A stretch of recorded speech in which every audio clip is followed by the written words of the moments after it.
Yeah. I have the absolute pleasure of being joined by dapr of the Sentinels, who, I mean, you guys have just been blasting your way through the entire bracket. We thought it was going to be a tough road for you guys up in that upper segment. You're facing off against one of the best European teams. You're facing off against the best Brazilian team, and you've swatted them down without losing a map. That must be it. Well, I'm not going to make any assumptions. Were you surprised at how easily you dealt with the rest of the best in the world? Well, I would say I was surprised. I think after the Fnatic game, I think, just beating Vikings was just like a guarantee. We played them in scrims, and they just felt like the weaker of the two between all the European teams we've been scrimming. So I feel like after Fnatic, I just got a huge confidence boost. Like, yeah, that was probably the hardest team here, and we kind of shit on them. So we're just gonna continue, and we hit our stride like super early. So it feels great. I mean, that's not bad. That's a pretty great situation to be in, I'm sure. I want to talk a little bit about your journey here to the event, because it has got to have been a roller coaster of emotions over the last couple of weeks, because there was a moment there where you thought you weren't even coming to the event. Can you talk me through some of that, about like what's been going on in your head from like, oh shit, I might not even make the event, to getting here, to just dominating teams? Like, that's got to be so crazy to keep control of those emotions. Yeah. This was like one of the most stressful times ever, just trying to get on the plane to get to Iceland. I spent I think $1,000 on COVID tests before I got here. I did like 2 Really? a day. I spent like I did 2 PCR tests a day after I tested positive a week before. So every day I was doing 2 tests a day. We were scrimming, they're finding out a sub. I'm talking to my manager, like, what else can I do? Can we get like the ambassador? Can I call up Biden and get me a ticket? Like, we're literally going through everything. I was like, please get me to Iceland. Like, I am not qualifying for the first international event and not being able to go. Like, I couldn't bear to watch this. Like, So, Yeah. Hearts out to Whippy. I will say, I don't think Whippy is literally my exact situation. He qualified fair and square with his team, and he can't go. So my heart's out for him.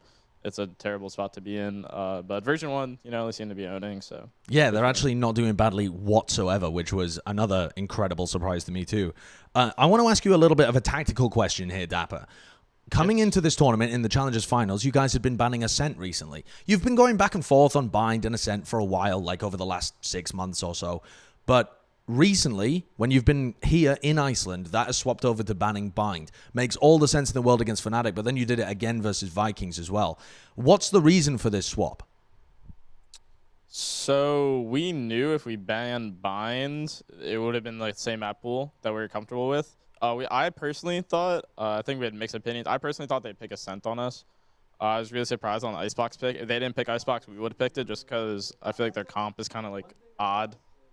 So yeah, the Icebox picks was weird to me. Then on Haven, they chose to start T side. So literally it was the same exact video as yesterday, where we start Icebox CT side, Haven CT side, and if it goes to an Ascent CT side. So like when we get that veto and we go back to the green room, and it's like, yeah, they fucked up. Like, they kind of gave us like the best veto possible. So, but yeah, we kind of have the map pool now to float or ban whatever, a target ban against a team. So I personally don't think it binds weak at all for us. But we keep banning it, just, if teams will just keep letting us get these maps. What do you have any surprises for Ascent if a team does take you there? This is a bait, and I will say, of course we do. Yep. Cleverly identified the bait. I like that. I've got a lot of little bait questions in here as well. I was setting up some real softballs for dapr, for Zoms. Oh. Some real softballs, and I'm gonna hit you with the weird ones. All right, yeah. I know as well that you're somewhat involved with like the more looking at your opponents, getting the reads on them, that kind of thing, although Shaz does a large amount of that prep work as well. How much prep have you guys actually done to come into this? Because when I'm watching your games, it's like you're playing with a global minimap. You always seem to know where the opponents are. The rotations have just been fantastic. Your reads on Fnatic and Vikings have been sublime. And you haven't scrimmed against them a lot. This isn't like some inter-regional rivalry where you know exactly how they play. is that just because your players are intelligent at adapting on the fly, or have you just got them downloaded already? I mean, it's always going to be a mixture when it goes to like this high level. I think Shazam does such a great job on like getting a very basic idea of like tendencies and kind of like their comfort and then explaining that to us. Not like he's like a little teacher, and we're just like wrapped around him like in a little circle, and he tells us. But it's Crisscross also applesauce sat on the floor with his blackboard. we're observing. You'll see it in our vlogs later. I like it. But yeah, that plays a part in it. But it's also like we're all so experienced in CS, and Zoms is just like Zoms, you know, sitting in a corner, doesn't really matter. But yeah. we have such good reads on like we know if a team falters in this way, almost like it's almost like down to a T. If they falter on the entry from utility, like they get utility dumped on, and they understand that like they need to default and bait out utility, and we're so aware of like, okay, they're gonna be their reaction, or like they need one off this orb, or we need one off this orb, so they're gonna counter this. It's almost like we know exactly what they're gonna do before they do, and it's just like when you have those reads and it pays off, and like you know you're correct, it's just like you're unstoppable at this point. You just keep making reads after reads and reads, and I feel like that's usually our stride, and we just hit it so early. Yeah, I mean, it's been unreal. I want to ask you another question, again, tactical, but now based on your role. You are one of the only people that's been playing Cypher at the moment in the meta. A lot of people have gone over to Killjoy because they think it synergizes even better with the Astra and the Viper. I know that we talked about this way back, like 6 months ago, maybe even longer, when we were talking about actually, it was probably only 4 months ago. It feels like time has flown. But anyway, I already know that you really prefer the Cypher, but in this specific meta, what's your reason for sticking with it more so than everybody else? Just a whole bunch of info. I think Killjoy, you don't get that much aggressive info. Like I use my cam for a whole bunch of info. The cages let you lock down a site really well, and it works really well with Sova and Phoenix. Maybe not as well as Astra like Killjoy would. But I just feel like it's also a comfort pick for me. I feel like I could be more aggressive rather than Killjoy is kind of just like, let me turret mid and just literally be AFK. I don't really like that kind of gameplay. And here, let me scoot over. So yeah, okay. So yeah, just do it right above your head. I've got it. So yeah, so that gameplay does not entice me. I'd rather just alpha up and try to just like walk into sites. I think both Haven games that I played, I just walked A long because I just got timing. So it's just more of a comfort pick for me, even though I think Killjoy could be like better post plant. Yeah. Okay, cool. I want to know a little bit about swapping over to play Viper and Sage and stuff like that. Are there things that you've had to learn or adjust in your game to be able to pick up those agents and play them at a top level? Yeah, Sage, I've watched a whole bunch of other European and like Brazilian. I just watch a whole bunch of VODs on Sage, and I feel like I got a pretty good grasp of it. But Icebox and how we run Icebox, I kind of just am like a healing, res, and wall plant bot. So it's kind of like not that fun to play, but I think I do my job well. I think I can bait out utility and stay alive and just get the bomb down, get my team set up in the post plant. So at the end of the day, I don't really care about the stat page if I know I'm doing my job well. Yeah, that's completely fair enough. I want to ask you about what I would refer to as a little bit of trolling. There was just a little bit of trolling happening in there as well. Just a little bit. A little, just. There was some Odins being bought. There was some knife kill attempts when you were, I don't know, what were you up, like 7-1 or something? 10-2, 9-2 10-2. Yeah. I would have got that knife kill if it wasn't for like fucking tens. Never killed them. Yeah. Are you going to be having words?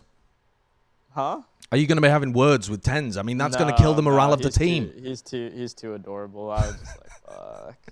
I was doing like 180s. I was like, all right, we got him. How much of that is just you guys being confident and messing around, and how much of it is actively trying to get into the heads of your opponents? I know that people like Vanity want deliberately to get in their opponents' heads. For you guys, it feels more like you're just dicking about, but what's the ratio there? Yeah, that one was definitely dicking around for the sake of my team. Like, I think we all just had a good laugh when I was doing 180s and they saw me just run down mid. Okay. I personally really like Stacey, and I actually did it specifically because it was Stacey. Okay. I personally think he's a good player, and I just like trolling him just like welcome to international land. Like I'm fucking dapper, bitch. And it's like, give him a little intro. It's like, Yeah, I like but that. yeah, it wasn't really like a personal BM or like a BM to like try to get in your head. It was more just like dicking around. Okay, appreciate that. It seems like you're quite clearly, at this point in the bracket, the best team here in Iceland. I want to know your thoughts on who you think the second best team are at Iceland, from either scrim results of what you were doing before you came into the tournament, or from match results of what you've seen so far. I think if version 1 keeps up their momentum and their like confidence, they're definitely the second best team. I think New Turn, they're actually the closest team here that played us in scrims. I think they actually beat us in Really? scrim, like a Okay. single scrim. I don't know how much to take away from that because like the way scrims work for us is like we usually demolish, and then towards the end of like our scrim day, you kind of just falter off and just like go a little troll. You know what I mean? Little So bit of troll. I think they're our last scrim one day, and they kind of beat us. So it's hard for me to take a lot out of it, but yeah, I think New Turn might be tough for version 1 just from playstyle, but who knows, man? These Europeans, they might pop off in the lower bracket. It's tough. It's tough to call. I'm just gonna focus game by game. Sure. I don't think any of them have the same. I mean, also, Europe has just never even had lower brackets because their tournament formats have always been so poor. So they've never even had the same mental journey that the Sentinels have in terms of, okay, if you get beat down, I think everybody in the world is confident that Sentinels are always going to be able to get back on their feet because you guys have done it time and time and time again. Although you've managed to avoid it this time around, at least so far, which isn't bad whatsoever. I wanted to ask you about who you think the best player in the tournament has been so far. You can nominate yourself if you like, if you want to just be arrogant. Oh, but no, fuck no, dude. I've had like actually one of my worst events. But the thing is, it's like one of these double-edged swords where when you play bad but your team owns, it's like you want to feel bad, but like, dude, I'm fucking winning. Like, what am I gonna complain about? Like, So that's me. I think Tyson's having a fucking hell of an event. Oh I'm so yeah, proud of him. Shazam on Icebox is like the best player if you're just gonna pick it up map by map. I think Durka and Scream are very honorable mentions. Penny, they're all so good. If I had to pick one, I'd be Tyson. Just generally all around. He's still filling in. Obviously, it's a long stand-in, but he's still he had a lot to prove. He probably had the most pressure out of anybody here to perform. Just from a community outlook, and he's fucking killing it. I'm so proud yeah. of him. So Yeah, he's completely dominating. Any doubts that people yeah. had about his LAN performance have been put very, very firmly to bed because he's been out there. What kind of stuff did your team do to help him get to that position to come into Iceland, either tactically or mentally? I mean, I don't want to take credit away from him. I think a lot of it was him. I think me and Shaz kind of just hunkered down a little more, like on calling him out and trying to be critical during scrims. So when it comes to match time, he just won't be doing like these stupid overpeaks. So maybe we helped him on that kind of mentality side, where it's like he's not going for content plays as much as he wants to. Or I love that word, by the way. Content plays is so funny. Yeah, I mean, that's what the knife is as well. Yeah, yeah. It's a little different when he does it in a 5v5 important round and I do it a 9-2 end of half. Okay, makes sense. I save mine for like the guaranteed dubs. All right. He has fun whenever he wants, so it's like a little different. But Yep. yeah, Shaz's favorite thing is, guys, let's close it out. No content plays. And we go on and we always end up losing like the next 5 rounds. Like that's always like 11-2. He's calling that and we just lose. Yeah. But Yeah. I want to get your quick preds for tomorrow. The 3 games that are happening are Liquid playing against Crew. Actually, I mean there's Liquid playing against Crew and there's X10 playing against Fnatic and then version 1 against New Turn as well. Starting with that first one that's going to be in the upper bracket, version 1 New Turn. Those are 2 teams that you've actually been talking up when I was asking you who the best teams of the tournament are. What's your feeling how that match actually breaks down? So how I see it, if version 1 get the first map, they win. It probably won't even be close. They're probably just 2-0. If New Turn win first map, they'll probably take it. Like I think it's actually riding on the momentum side of first map. I don't know both teams' map pools that well. I can't really even narrow it down to like maps where I'd favor each team. But yeah, if version 1 can start off hot and they find their confidence, they'll just own. But New Turn might have a good plan on like shutting that down. They had time to like Vodry and stuff. Okay, what about Liquid against Crew? You must have seen the Liquid game, EU versus NA. EU is down bad right now. They're looking for a crumb. Are you going to give it to them, or are you predicting the LATAM team to knock Liquid out of the tournament immediately? Well, in my opinion, EU is pretty predictable, so Crew, might put up a fight. I mean, if either of these EU teams get knocked down, they're probably just gonna cry all the way to the airport, and their fans with them. So yeah, for their sake, they better win that. Yeah, for their sake. I mean, I don't know who's going to be watching Europe. People weren't watching Europe anyway, dapr. So nobody's going to be watching at all if they end up losing completely here. It's gonna be like their moms and them. They're just calling and stuff. Okay, and then the final one is X10 Fnatic as well. Same kind of thoughts, where the European team should win, but if they don't, they'll be crying salty tears all the way back to the airport. Yeah, I mean, if those two win, they play sharp. Like if those two wins, one of them's gonna play Vikings, and the other's gonna play the loser of next series, right? Yeah, that's the way the bracket plays out. Let's hit them with the Fnatic wins, and then I feel like actually both of them might lose.